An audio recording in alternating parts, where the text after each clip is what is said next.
Hey there, welcome to the Clarity to CEO podcast, where we help women entrepreneurs move from scattered efforts to strategic growth. Today, we're talking about one of the most overlooked growth strategies available to business owners, and that's collaboration. My guest is Nicole Borghi. She's an event strategist, speaker, host, and founder of For a Cause Marketing. Nicole helps entrepreneurs and nonprofits use virtual events, summits, and speaking opportunities to expand their reach, to grow their audience, and create meaningful business growth. But what really stood out during our conversation was Nicole's perspective on collaboration. I had the opportunity to meet with Nicole a few weeks ago, get to know her, and work on this podcast that we're about to do. In a world where many entrepreneurs feel pressured to do everything themselves, Nicole believes growth happens faster when we intentionally build relationships, create partnerships, and leverage opportunities to serve audiences beyond our own. And today we're talking about strategic collaborations, speaking opportunities, virtual events, and even how entrepreneurs can stop trying to grow in isolation and start growing through relationships. If you've ever wondered how to expand your reach without constantly creating more content, this conversation is for you. So let's get started. All right, I am so happy to be here, ladies and gentlemen, with Nicole. Nicole, pronounce your last name for me because I'm about to say Borghi and I don't know if that's right. Yeah, that's fine. I'll answer either way. Borghi. Borghi. Yeah, okay, perfect. Not a big deal to me. I do the same thing. When it comes to my first name, Philippa is not usually sounded coming out right the first time. And I'm just like, however you say it, just talk to me. But yes, Right. I'm so glad you're here, Nicole. So can you please share with everybody who you are, the value that you're about to offer to everybody? Sure. Hey, well, it's good to be here. And I thank you so much. I'm Nicole Borghi, and I assist authors and speakers into how to build a virtual stage that creates visibility, authority, leads, and revenue. That's just bringing people back to this stage so they are no longer the best kept secret. I absolutely love that, because so much of my audience, a lot of them are service providers providing wonderful, just quality, life-changing services to people. And I feel like they have so much to offer and so much to bring, and that just delivering their services may not be enough sometimes these days. Sometimes we have to step up the game and have a podcast or a book or a talk to really elevate who we are so people can find us better. Yeah, absolutely. You are the best marketing that can ever be out there. You are your brand and your service, and people want to see you. They want to get to know you. And it's harder to stand out more than you used to stand out easily. But now you're competing with AI and tech. So it's such a different angle that you have to use. But when you really detach from it, it's the easiest thing, the simplest thing, low cost or no cost when you're starting, to just turn on the video and unmute your mic. Yes, I absolutely love it. That's one of the reasons why I started this podcast. And I know when we first talked and got to know each other a little better, one of the things we talked about is not doing this alone, and how there's so many ways to collaborate with other people that we meet in the industry. Why do you think so many entrepreneurs underestimate the power of just collaboration as a growth strategy? Well, sometimes I know that it's that I'm not understanding the power of collaboration because we have gotten so far from community. And the other thing is culturally, on a corporate level, the culture and the community is so separate. And then you add in remote working and everything that's happened in the last 6 years, that has really changed the perspective and the dynamic. But I think people don't see the value of it because it's that easy. It's just something that's so simple to go out to an event in a place and talk to people. And mostly in a networking event, whether it's live or it's virtual, it's just talking to people. It's getting to know them. Even if you get to know them through their business, that's okay. It's a safe place to start. It's a good bet. And then you have a wider, broader conversation. I think some of it is people want to know you so much socially because they don't get to experience you one-on-one anymore. It is like, whoa, pump the brakes. I see a lot more professionals. And I do it sometimes. It's like, wait, I want to get to know you before I start spilling the beans on where I'm at, what I'm doing on Sunday. I don't really know you. Do I want to share that? And sometimes we hide behind the safety of social media and people don't realize that it's like, whoa, maybe we should just have a conversation.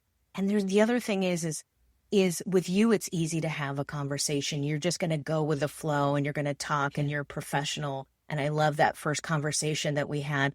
But people just dig in like they're asking you, like a parent to a kid, like, what are you doing? Where are you at? Or I feel like I'm getting investigated, right? You got the light on. It's like, where were you at 5:30 on a Wednesday night? Who knows? I don't know. Where are you? I don't know. It's, the tendency to different people, especially leaders, is like, gosh, why are you probing me? There's a difference between connection, invitation, charismatic, and then just being so darn nosy sometimes. It's like, let's find a good mix. Yes. And I think it has to do with, this is a total assumption that I thought of as you were talking, is that it could be the stage of their journey. It's the new entrepreneur who's just leaving the corporate world. Their approach to networking and collaborations is going to be a little skewed because, just like you're saying, how it was in the corporate world is completely different than when you're an entrepreneur building your own dynasty, basically, with your business and making those connections. It takes a little bit to adjust and understand that community building aspect of it. But then I think there's, like you're saying, I feel like those people that get to be a little bit too invasive are those that have been around for so long and that are so good at what they're doing, they feel like they have the authority to do that with no questions asked. It's like, yes, I know you're an expert at what you do, but you and I just met. Tone it down a bit. That it's so true. We forget our public mannerisms. There's a way to be public, right? And there's a way to be in a culture, just in a business aspect. And just because you're an entrepreneur and you're wearing your pajamas and your kids are in the background running and screaming and your dog's out, tearing up the couch, doesn't mean that that's necessarily a good thing to bring on the Zoom. So you're so not in a strategic professional environment working from home where you want to be able to be with the kids and the dog and do the crazy stuff. That's life. That's the great part of the dramatic part of life. But it shouldn't be every time you're on camera. And if you bring that, like it was a Walmart at the first of the month, if you bring that energy in there, come to the camera, be professional, still brush your hair, check your teeth, come and say hello. And we try to mix it too much, that we've let our barriers down a little too much. But when you're talking about the culture aspect of it, working in a corporate structure, or more of a corporal structure and subordinates, because my background is definite leadership and insecurity and law enforcement, and then coming online, being a coach and all the wonderful stuff that it brings in the creativity mode. The difference is when you're in culture, when you're in that community at work, even just coming in, let me give you an example. When I came into the Wynn Casino in Las Vegas, there was a way we talked to each other, and it wasn't a controlling way. It's like, if somebody's in front of you 15 feet, say hello, say good morning, recognize them, even the employees, back of the house, make sure you're walking on the right side. Like they actually had a line down the middle of the road. It wasn't to keep people like, you've got to be in lockstep. It was really the fact that they wanted you to not impede on each other's freedom of movement. And they wanted you to recognize one another. No earbuds, even the hosts, like casino hosts that were making millions, like Nancy Sinatra, Frank Sinatra's, I think was his niece or something, or was it his daughter? I can't remember. Anyway, but the thing is that they had to say hello to us. We all recognize one another. And what did that bring? It brought this wonderful spark to the customer service, whether they were putting $10 in the machine or $1 million in the machine. You're still going to recognize people, and it's their choice not to be recognized. We're not sharing that. And I see different networking groups really changing the strategy of, hey, let's not go with what's your favorite color. Let's kind of talk about a little bit of a subject that can be relatable more towards business, so people can have a little bit of structure, a little bit of strategy, and then freedom to create whatever conversation they can have. Yeah, I feel that sometimes walking into certain networking rooms, definitely feel that more welcome, more intentional welcome versus just, okay, little groups of people who already know each other and you're just kind of circling, trying to find your way into that room. If designing a networking environment and experience to where, yeah, everybody had that culture of making sure everybody felt welcomed, going to create a much better experience and more open for those collaborations, because you never know who that person is that's wandering around in the corner waiting for somebody to say hello. And the good thing about that, when you're online and you're an entrepreneur, it gives you the ability to come back to the moment. And if maybe you're at home with the kids and the drama's going on, or maybe you just, your client left or something happened, maybe the video didn't work well, and you come into a room and it's just not happening and you're still there networking, it brings you right back to that moment of, oh, I'm just giving my 30-second spiel here. That's all. I just got to drop a couple links in here, say hello, and go on. When we start to bring in so much, we get real persnickety and start telling people what to do or what to say instead of saying, hey, this is the format, this is the strategy, go at it, have a good conversation. When, someone's like, you didn't say that right, or they start nitpicking you at a networking event, it's like, I just want to connect to you. I just want to come in, and the emotion, that entanglement is like, wait a second, let's have a space where we can do business because we can be leaders. It's a much better strategic conversation. It's not cold. When you look at it, you're actually being kind. You're not being nice, but you're being kind, and kind isn't always fun at first, but then you think about it and it's like, what am I reflecting that person is saying something that way? What am I giving off? Maybe I should catch my breath and say, okay, hey, who are you looking for? Think of how you can reframe it. Who are you looking to refer to? If the room gets quiet, who are you looking for to meet this week? Or who can I refer you to? Who would be a positive referral? And then looking at that person that's like, well, my best client. What power partner are you looking for? Let's rise up to the occasion so we can actually have more of those high ticket conversations with the professional people in the room, instead of bringing it down. Bring everybody up instead of bringing them down. And then you feel like, hey, I'm valued. I did what I had to do in that 30 seconds. Wow, I did it. I got it done. I can take a breath. I showed up. And now I want to talk to that person. Yeah. Now, okay, I think you touched on this a little bit, so I want to expand, because many business owners, when they hear collaboration, they're immediately thinking networking, which they're definitely related, but they're not the same thing. So what's the difference between simply networking and building those strategic collaborations that actually generate those opportunities that you were talking about?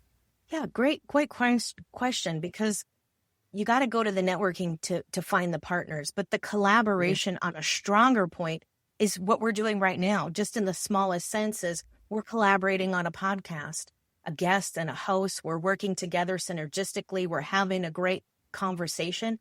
It's critical thinking. We're doing the thing, but we are collaborating in support of the podcast, and we're working together. And then even deeper in collaborations, maybe you're doing an affiliate agreement where you're doing a joint venture partnership, and you're selling a higher ticket offer. We just did one for the plot twist, and there's 3 of us that are working together, and there's a person that does the CRM magic, the customer relationship stuff in the back, and the social media stuff. And who wants to deal with that, right? It's kind of crazy, but she does it so well. And then there's a person that does publishing and anthologies. And I don't want to edit somebody's words. I don't want to, have to go through all the rigmarole of getting somebody to write the book and the commitment. Oh my gosh, to me, it's a headache. But what I love is the tech. What I love is creating the workshop. So we all take each of us take a part and a piece of what we do well, what we're experts at, and we come together. There's some crossover, but we're working together to synergistically move the needle, not only in our business, but it's great marketing, because I'm going to talk about the package. The other 2 are going to talk about the package. So 3 people talking about one package is really going to make that movement out there. And that's the collaboration. I do collaborations with workshops and master classes. In one of my groups, I do that. I host the workshop. I set up the workshop. I do the video editing, list all the stuff, support the person. They come in, they give the class. I don't have to do all that work. I don't have to put the presentation together. I throw the links in the chat and then they take the next call, right? Maybe they're doing the coaching call and I take part of it. That's a great, deeper collaboration of somebody is going to really do great business and be there tomorrow. So the person you're sending over to them, the client you brought into them, potentially, that they're going to get taken care of well. Yeah. I love this because now that gives us a different way to approach networking. Because typically when we say, okay, I'm going to go to a networking event, you've got maybe you're coming with a quota. We're like, okay, I'm going to get at least 3 business cards so I can do some one-on-ones so I can get some leads. You're focused on leads. Now that gives you an opportunity to say, okay, in addition to gaining business, I also want to do this project for my business. And I can't do this project by myself. So I need to partner with somebody who has these expertise. So now you're looking for additional people. And that gives you a deeper experience in the networking where you're not just, again, looking for that next client out of desperation. You're looking for people to partner with and engage on a deeper level while you're.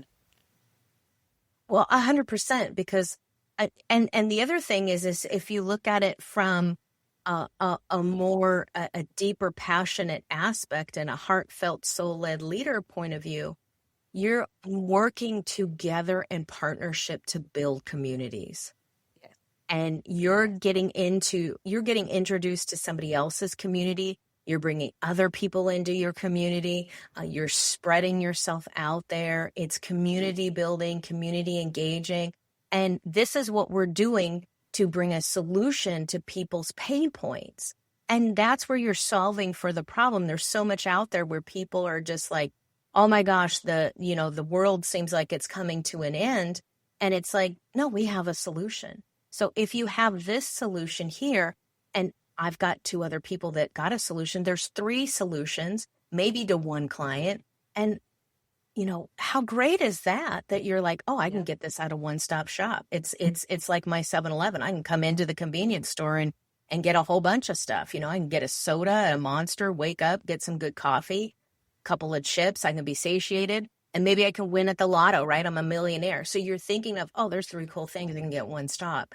And it's also convenience. And if you start to look deeper into what these structures do, what these communities, these networking and collaborations do, oh, okay, I'm solving world problems on a small scale.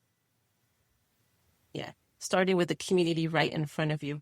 And I think that helps change our perspective too. In addition to being able to find other people while you're networking, in addition to just not just your leads, but now being able to go into these networking opportunities with an open mind that somebody else may be looking for an ideal person and you may be that ideal person that can fill the gap in their team. And so being open to fulfilling and being a part of somebody else's project and helping them out. So it's not all about just us and what we're trying to accomplish. It's being available and flexible to step in and help somebody else's project when it comes up. 100%, because you're not alone. And when that term solopreneur doesn't mean that you're not doing it yourself. And looking at it like, oh my gosh, I'm a multitasker. I've got to do all this stuff. Well, you never get anything done. You're always got the weight of the world on your shoulder. And if you're looking at imposter syndrome, that kind of goes away when other people are supporting you, especially people that are more successful than you. And that's if I'm working with 2 other great people who have more success and energy than I feel I bring to the table, it's going to make me step up and raise up to them.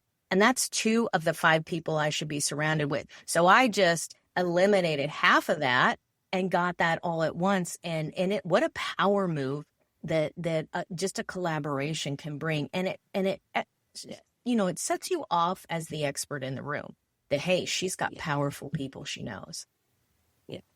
Speaking of being an expert in the room, you mentioned earlier, going back to elevating, your credibility by doing additional stuff, not just your services, but being on podcasts, being a speaker, writing books, all that good stuff. How can entrepreneurs leverage these opportunities to reach new audiences without feeling that salesy, that transactional type of vibe? Well, and it's first for me and for some of my clients, I look at like, oh, it's not transactional. There has to be a transaction. Once we understand that that's a have to, but we start to look at what does the transaction in and of itself represent. So if we start to flip that and really edify, what does this truly mean? It's not just a hard thing. It's not a hard line in the sand. This sale, you have to pay your bills. You have to have a roof over your head. You want to go travel. You want to do things for your friends, your families, your communities. But to me, as a chairwoman of confronting domestic violence, I look at it like, oh, if I hold an event or I do an event, I can sell tickets, and a portion of that can go for a cause marketing. A portion of that can go back to the community. And so when we start to look at it, and Myron Golden does this well, it's like, look, if I don't make money, one, someone else is going to, but two, I can't give back if I don't have that money. And who wants to ask for the handout? I'm not that person that goes and asks for this high ticket to support the task or the thing I want to do. So what can I do? Well, I can take a portion of that, or I can do all the proceeds, or there's different ways to flavor it. But the bottom line is, once we understand that the transaction is going to take place, that you have to ask for the sale. But what are you doing to help not only your life, but the person's life that you're working with, the person you're coaching, the person you're consulting? Or if you write a book, you put your story out there, you may change somebody's world, right? You have to do a certain part of it. And if we don't look at it as it's so cold, but remember what it truly means. Yes, I love that. I love that. One thing we also discussed when we met was, building that authentic relationship in the world, using these opportunities, those speaking, being a part of a summit, being on podcasts, all those opportunities are working towards building our authentic relationship with our audience, especially when we're turning that mic on, turning that camera on, showing up. And then you mentioned earlier, so I want to reflect on it too, how AI is kind of just embedding itself everywhere. So why do you believe human connection is becoming even more valuable as technology is advancing? Well, with more technology, we disconnect ourselves to the people we're trying to connect to. So we just put a wall right in front of us. It's like LinkedIn said, hey, we're going to change the algorithm. So we don't want you to use AI or chatbots. So we're going to change the algorithm. When they did that on a large scale in the last few months, it turned out that you had to use more tech to go back to part of your algorithm because they changed it so much. And then I noticed more and more people were using AI in the tech. So people disconnected. Oh, I can get more posts if I use AI. Well, if nobody's engaging with those posts, then you just defeated the purpose. You're just putting multiples of everything. You're just throwing it out there like spraying and praying. But to come back to the connection part, even when I work in virtual reality, it's the connection that people need, and it's the way to stand out. It's also like when you're on camera with a one-to-one and someone's like, if we're not recording and it's not going out live, if I'm not perfectly centered, that makes me human. If I move, that makes me human. If I show up and I say, and that makes me human. So even looking at something like Descript, it doesn't take all the filler words out. When you remove filler words, it leaves a few in there because otherwise we're not natural. People want to know that you're not AI. They want to know that you're unique. And if you don't put your face out there or get ahead of the game and wait for somebody else to say something about you, or if you're worried about that or call attention to something, and you don't get out there first and just say, yeah, I'm doing this right now. Let's go. Let's have a good time. Let's be out there. Let's be open. If you don't turn on that camera now, you're not getting ahead of the game. So it's time to start using it as a friend. Use it when you can. You don't have to overwhelm yourself. 1 or 2 good cuts is much better than hours and hours of fluff that nobody's going to do to move the algorithm, which it's not going to help. Yes, yes. And I'm a huge, I love AI and what it's done for my business in terms of like strategy development, helping me behind the scenes. It's taken a lot of like my podcast to help with that in terms of once I'm done with it, helping me to like repurpose some of it so I can, spread it even further. But yeah, I totally agree with just not using that as a foundation all the time and not showing up authentically. I could say I could definitely just kill that relationship, because once somebody actually meets with you, if they buy all the fluff that you put on LinkedIn built with AI, and then they do a one-on-one with you, they're expecting that person that they gotten to know on LinkedIn. And then they meet you and it's like, that's not the same vibe. It's going to be obvious really fast. It is. It's like the person changing after the honeymoon. Okay, the honeymoon's over. We got back from the boat trip and they're a totally different person. You're like, whoa, didn't see that one coming. It's like the dating app. You put the picture up and it's a different person. And the reason I use it is we're building relationships.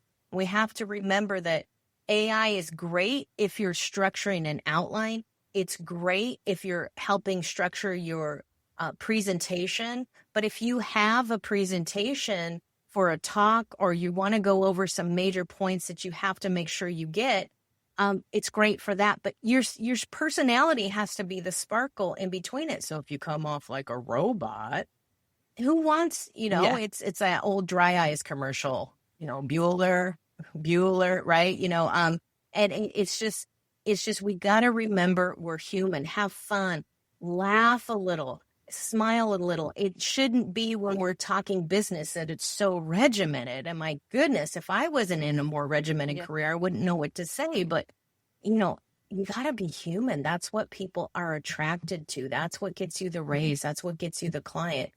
And just to remember that you're having the conversation. And if you don't get the sale, it's okay. Move on to the next conversation. It still has to, you still have to talk to so many people to get the 10 people to buy, right?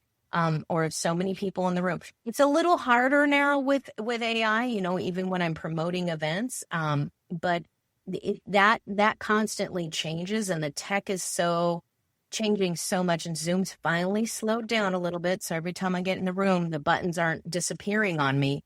But it's that ability to go, oh, there's going to be some change. So I'm going to give it a few minutes and I'm going to see how this goes, and just disclosing that. And I think we need to have more comfortable conversations and not push the issue so much of the control when we enter a room, that this is not your relationship. This is not about you and your business. This is about business in general. And if we just relax and let people go. But do remember, on the other side of that is, if somebody's falling or flailing when you're having a conversation, guide them back. It's okay.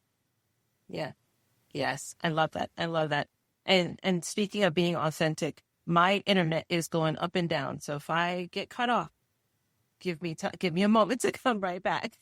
If not, fingers crossed, we keep the conversation going. Got it. You got it.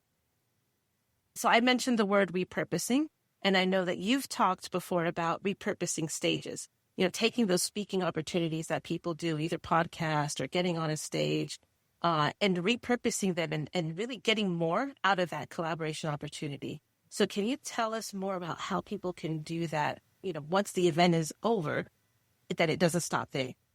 Well, great question, because what you do, let's just use this one podcast right here. This is one recording. It's a longer form of recording. And you're going to, even though everybody's like, no, they got a short attention span, don't look at that 3 seconds as a bad thing. Look at it as a hook. You got to get them in the door. Fresh baked cookies gets people in the house for the realtor, right? A little sausage at Costco gets people in. Then they go buy the bigger box. Yes, there are those people, it's going to go from table to table. But now you can take that and repurpose it into a highlight reel, which is 5 to 7 minutes, in a shorter form, maybe 2 to 3 shorts. And you've got those 3 shorts that are 30 seconds, 20 to 30 seconds long. And that's the thing that's going to bring people in. Then you're going to throw the Descript transcript in the hopper of an LLM chat. Claude, take your favorite one. I think Descript has one now. And you're going to repurpose that text content. And now that goes to social media. Now that's a post. Now that's a description. Now that's a call to action, because it'll help you format a call to action. Now, and you grow. And now people are connected to you. So going back to that 3-second, people have a short attention span. Why does Joe Rogan his podcast, 3 hours long, why do people listen to that faithfully? Why? Because not only is it a good conversation, but it's those shorts, it's those highlight reels, it's the years of knowing him, and he's everywhere. So when people get to know you, whether they want to start at a short content form or they want to start at long, look at it like a movie trailer to get you into the longer hour and a half, 3-hour movie, whatever it is these days, to get you into the movie theater. You got to draw people in, you got to lure them in, and then you repurpose it. So, in May, you have this all go out, and then June, July comes a couple months later, and you put a couple of them out again. And I see this because I watch other people. I watch their channels so much that I follow. Then I see them repurposing, reposting the exact same stuff. Maybe you refreshen the date or the content, or you add a new link in there. But why create so much that's not going anywhere? And you can create so much from one post, but remember to use it and not let it sit there. Yes, I love that. Especially for solopreneurs who want to take a vacation and are, scrambling and thinking, oh, I don't want all of my content to just stop when I'm gone. They can take a look back at some of the successful stage opportunities that they've had and repurpose them at those times. They don't have to create something new. They can pull those out and say, hey, this is a goodie that people really liked. I would want to share it with you again. Yeah, 100%. People want to come back in. They want to come back into the 7-Eleven and get the coffee. Maybe tomorrow they get the next coffee. They want a little bit and a little bit. So you go in for a coffee. The next thing you know, you're coming out with a sandwich and an apple, that winning lotto ticket, whatever little tchotchke, you got a keychain. Every time you go in, it's a little bit more and a little bit more. And so there's a familiarity to it. And the thing is consistency. So if you're clear and you're consistent and concise, people want to see that over and over again, to know that in 30 days, you're still doing the same work. Yeah. Maybe you're tired of your message, but they want to hear it again and again. And that's another relationship builder. Yes, because it's so often you're getting new audiences. So it's new to them. And even for those that have been around for years and have already heard you talk about this topic, it's a refresher. It's like if it's your favorite movie, you're going to watch it more than once. You're not going to say, okay, I've already seen it and never watch it again. You're going to revisit books and stories and topics that you enjoy. And so be that person that's providing that repeat and consistent content and message. Because especially if it's somebody who hasn't bought from you yet, they may need to hear that message a few times before it really clicks that, yes, you're the solution for them and they hire you. Yeah, 100%. And it's relationship building, it's understanding. May look at Layla and Alex Hormozy. They're going to say the same thing in a different room. They're going to say the same thing at a different event. But they know it helps the power partnership just in the business sense. And the other thing is you're going to buy in. Maybe you're a lurker and they're not ready to come back, but somebody finally went, oh, I get it. Oh, I'm going to come back to that. Oh, okay. Maybe they need it for a little bit. And that's kind of why you see newsletters and whatnot. And it's not that it's not selling. It's that we just started overwhelming people with stuff. And it's not necessarily more. It's just the consistency. And it's the same thing, and your message to be consistent, because, oh my gosh, how many people do you talk to just in a networking room that you're like, wait, did you just change your business like 12 times in 6 minutes? The name of the business, the type of business, the 26 different things that they do.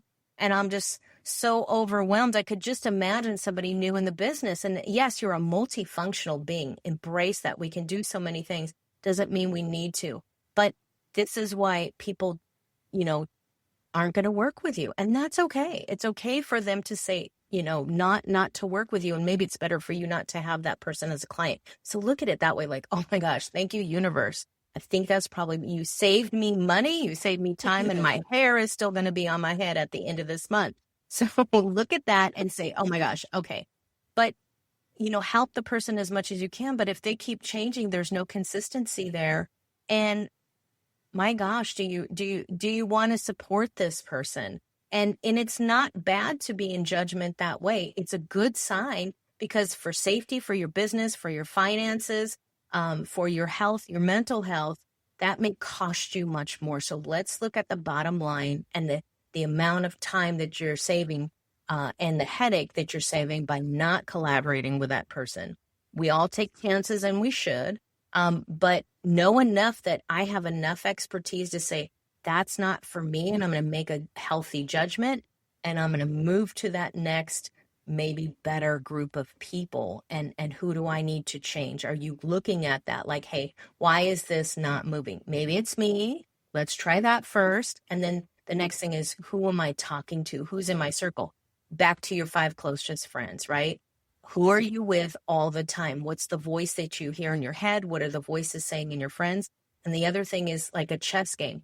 What are your next 5 moves? So if you're not looking ahead and you're still stuck doing the same thing, you're going to get the same result. And I hope that result is good.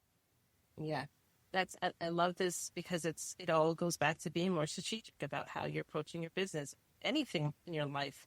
If you don't think ahead and plan ahead and know what is a good opportunity, we were talking about earlier about finding those collaborations. If that collaboration isn't aligned with where you want your business to grow, then no, it's not the right collaboration for you. But if you don't know, if you don't have that in mind of where your business is going, you're going to start jumping on all this different type of collaborations and get stretched and wasting money and time and energy doing things you probably shouldn't be doing. No, you want to have a strategy, because if you're having an off day, if maybe the coffee's not hitting quite right in the second hour of your day, and you're just like, okay, what is going on? Your head spinning. Until you figure that out, if you have a strategy, you can fall into it. If you have a habit, look at a strategy not as a bad thing. Look at the logistics not as a bad thing. Look at it as, it's my habit. This is my daily habit. This is when I'm talking, when you're talking, people talk about time management. Okay, write it down. What do you have to do that day? Pencil yourself in. There's a habit. I start to read. I go over my scripts. I do my journal. I read. I have my coffee. I go out, say hello to the plants, go for a walk. And then I could be online all day and go, oh, funny thing is I do more. I get more done in less amount of time by not overloading myself, playing the game of I'm a great multitasker. Yeah. Oh, yeah. I think for me, the word I'd say is having a strategy gives me the boundaries I need, the protective boundaries. It keeps me safe, because then, yes, I'm not adding things unnecessarily, adding time, adding energy, and spreading myself too thin, because I have that protection of me, because I know what I should be doing. Yeah. And and that, looking at that, and that's where it's like, look, how do I mastermind my life, and how do I mastermind my group, and how do I bring the right people together? And then people know, when we stand in our power, when we start to stand truly in our power and be the authority, we don't have to scream it from the top of our soapbox with a microphone and bang a drum. I mean, you can, because it's fun, right? Love banging the drum and making some noise. But, when do we move from survivor mode to thriving to mentor mode, and start going up from re-victimizing ourselves and say, I'm going to be in that post-traumatic growth. I'm going to be in true emotional intelligence, and I'm going to stand up high. It's like looking at the shaman or the wise men in the tribe, or the wise woman in the tribe, and looking at how they hold themselves, because they just kind of sit back and go, I'm watching you. I see what you're doing. You keep digging yourself in a bigger hole. Do you need a new shovel, or do you need to just stop digging in the dirt? And so when we start to look at that and are able to laugh at ourselves and go, oh, okay, I see why this isn't working. I see why I'm still in that pain, and I'm attracting it to myself. So really stepping outside. And the strategy helps, because if you do that in task management, it makes life so much easier, and people appreciate you more as a business person. They start to come to you more. It's easier to attract people because you're strong, you're an influencer, and it's easier to charm and have a conversation and relationship build. And really, bring it's a shout out to yourself, and you're in such a good vibration when you enter the room, and people are now demanding you. Yes. Oh, that is a feeling that I think entrepreneurs should want. Before we get back to the episode, I want to tell you about something I've created specifically for readers of When Clarity Leads. This book was never meant to simply give you a few good ideas and have you underline some passages and then put it back on the shelf. I wanted to help you to make real changes in the way you think about your business, make decisions, and lead as a CEO. That's why your purchase also gives you access to the CEO Shift. That's my 4-part companion course to When Clarity Leads. This course helps you to work through the concepts in the book, reflect on how they apply to your business, and begin putting them into practice. So whether you're reading the Kindle edition, paperback, or hardcover, don't forget to claim your buyer bonus and go through the entire course alongside the book. You can learn more about When Clarity Leads and get a copy of it at philippachanner.com.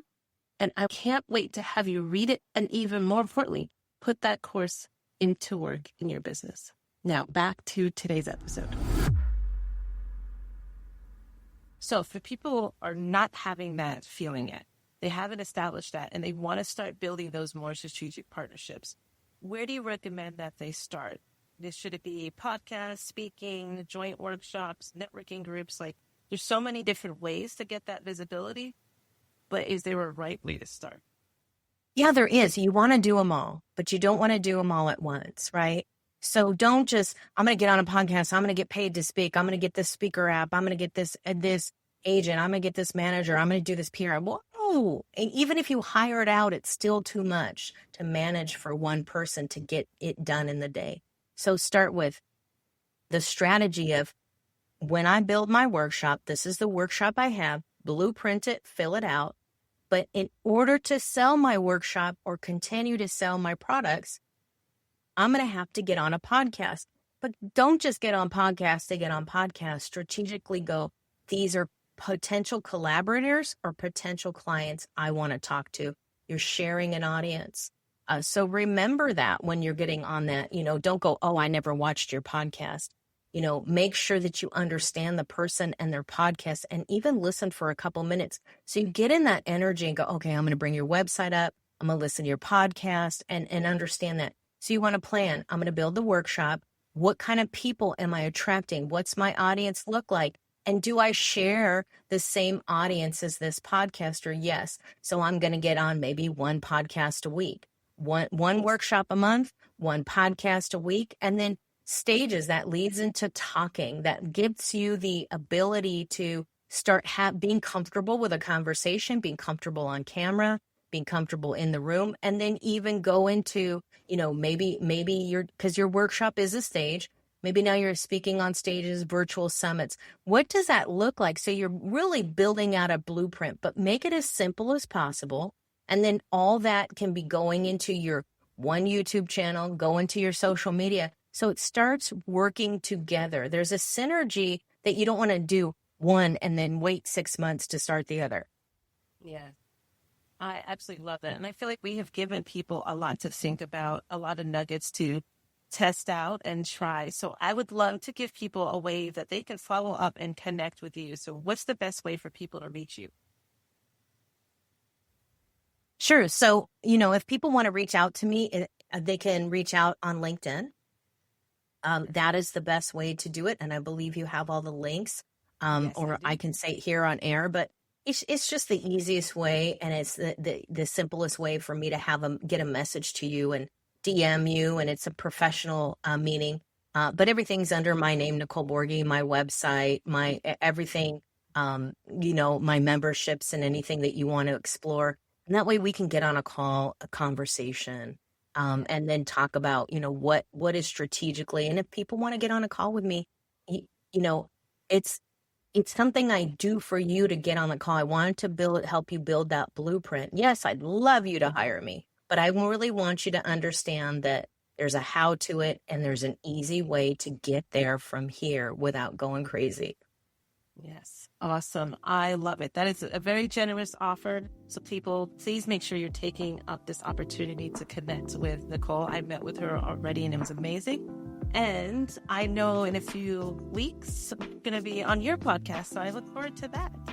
Yeah, absolutely. Thank you so much for doing this. I appreciate it. Good conversation. Awesome. And thank you for being. I appreciate your time. Nicole, thank you so much for such a practical and refreshing conversation. One of my biggest takeaways is that business growth doesn't have to happen alone.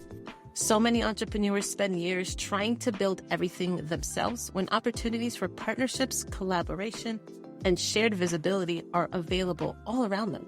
Whether it's speaking on stage, practicing in a summit, joining a podcast, hosting a workshop, or simply building stronger referral relationships, collaboration creates those opportunities that would be so difficult to create on our own. I love this because it reinforces something that I've learned over the years myself.